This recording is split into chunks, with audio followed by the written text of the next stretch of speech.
Now, childcare over the summer holidays can cost some parents more than they earn.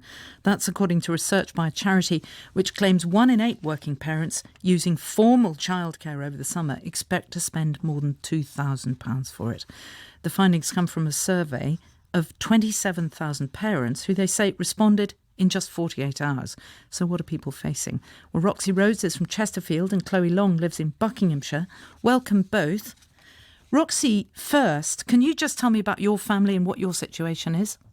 Hi, thank you.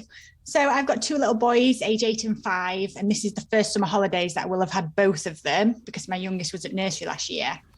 I've got a husband in a corporate 9-to-5 job and I run 2 businesses. So the juggle for childcare is hard enough at that point. Both of their grandparents both work full time, so I don't have that on tap. And yeah, it's a real struggle in the holidays. Well, how do things change? What do you have to do in the holidays? So they're not at school. So basically, I'm a mental health therapist. So I see clients throughout the day. I can't do that in the holidays. So my clients have to flex to either early morning appointments, and then I have to choose to work evenings and weekends when my husband's around to look after the children. Roxy, stay with us because Chloe, you've been listening to that. What's the situation you're in? What's your family structure? Hi, yeah, so I have 3 young boys and our eldest son, Theo, he's almost 8 and he was born with a really rare genetic condition. So he has severe learning disabilities, autism and other medical issues like epilepsy. So he requires constant one-on-one care and attends a specialist school, which is near to where we live. And in my experience, for parents with disabled children, the school holidays is a particularly difficult time. And it's not only a cost issue, but just an accessibility issue in terms of actually finding any suitable childcare options for those children.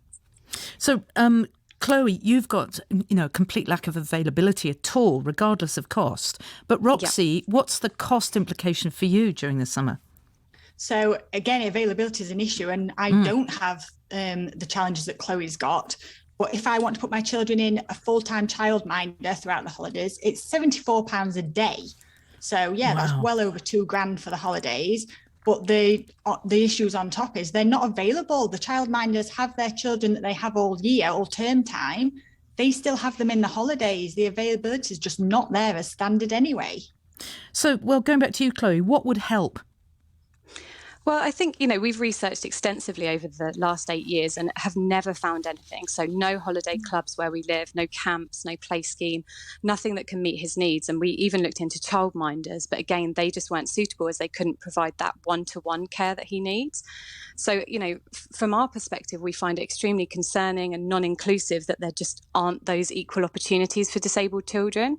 And I think, not only that they don't have access to these, but for children like my son Theo, school is so much more than just an environment for learning. He has access to a number of different therapies like occupational therapy and speech and language therapy at school. And his school supports him in so many different ways. So as you can imagine, when he loses this structure and routine and consistency, that's something he really, really struggles with. So I think, most critically, what we would like to see is equal opportunities. So holiday camps and clubs that are more accessible and can cater for the needs of children like Theo. Well, what about you, Roxy? What would help you? I couldn't agree more with Chloe, but flexible work from employers so that my husband's around and it's not always me who has to sacrifice like how and when I work. I think the council have got to provide some more childcare clubs to help us out here. And the other issue with a lot of clubs is there's no ability to just ad hoc. So if I have a day of clients, I can't just put my children in for a day. I have to have pre-booked this, planned it out well in advance. It takes a lot of organising. Well, listening to both of you is Jolie Brearley, who's the founder of the campaign group Pregnant Then Screwed. They conducted the survey of these 27,000 parents. Jolie, this is across the country. This is not just Chloe and Roxy here. We've got two sets of parents with different needs, but struggling in the same way. Yeah, I mean, it really is deeply worrying, isn't it? The cost of childcare over the summer is now the highest on record, and the provision is the lowest on record. The Quorum found that only 27% of English local authorities have enough childcare for parents who work full time, and that's down 6% from last year.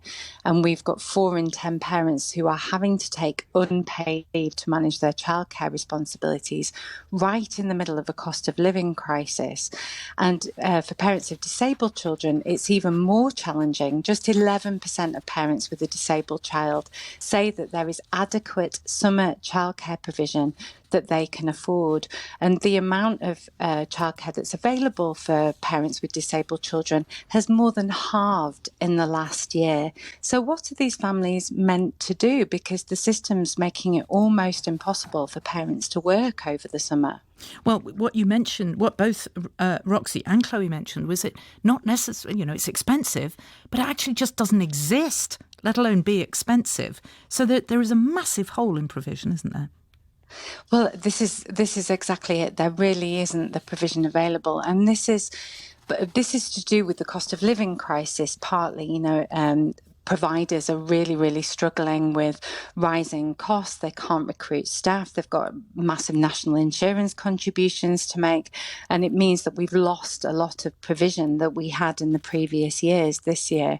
But the government doesn't seem to be doing anything about this. There is no additional funding for summer childcare. And this is a big problem for parents being able to work, but it's also a big problem for children who've missed out on learning opportunities and socialising opportunities due to the pandemic. The summer holidays are an opportunity for them to catch up, but due to the way the system is working, many can't access it. Well, we've got a statement from the Department of Education here, and it says the number of childcare places available is stable and thousands of parents are benefiting from this support. Many thousands of families are also benefiting from our holiday activities and food programmes during the holidays. And we know there are challenges facing the sector, which is why we're increasing funding to support employers with their costs and investing millions in better training for staff and preschool children. So, Chloe and Roxy, going back to you, what's the future for both of you? Chloe first. Well, I think ultimately it boils down to needing more funding to support it because, everything you just mentioned there was not even talking about disabled children and a provision for disabled children. So there has to be so much more awareness. There has to be more funding to provide, holiday camps or clubs or anything that really disabled children can access to get that support that they need, which not only would enable us as parents to be able to continue working throughout the holidays, but also, give those children those opportunities. Why should they miss out on what their neurotypical peers are able to do during the summer holidays? Well, Roxy, you have 2 children and you don't have a disabled child. So, what is the future for you? I think Chloe nailed it with the funding. I think that's just so important. The availability is just not there. And the other part is where it is available, it's available for my elder son and not my 5-year-old, which again is of no use to me. It's all about the funding. It's availability for me. Even if I can afford the childcare, I'm in a catch-22 position because if I don't work, then I don't get paid running my own business. So I've got it from both sides in that sense. Roxy Rhodes and Chloe Long and Jolie Brayley from the campaign group Pregnant and Screwed, thank you so much.